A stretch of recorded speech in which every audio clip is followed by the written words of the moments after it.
हे कोंबड्या आहेत त्याच्या खाली काय टाकता तुम्ही नेमकं हे? हे आमच्याकडे याला तूच म्हणतील जे भात असतोय ना भात काढल्यानंतर त्याच्यावरची जी फलपट असते हा. ते भात कोंडा पण म्हणते काही ठिकाणी तो इथं टाकलेला असतो खाली यांना. त्याचं कारण काय?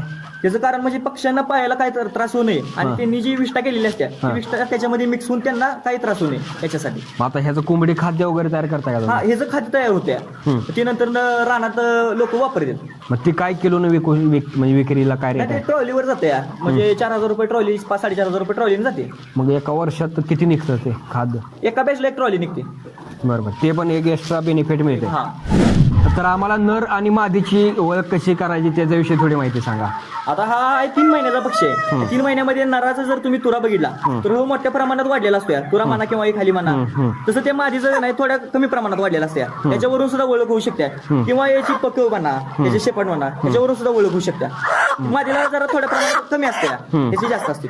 बरं, आणि आता हे जास्त वजन ह्याचं असतं का त्याचं असतं? नराचं भरत्या 3 महिन्यापर्यंत नर 1700 ग्रॅम पर्यंत सरासरी जाऊ शकतोय आणि मादी 1400 ग्रॅम पर्यंत जाऊ शकते.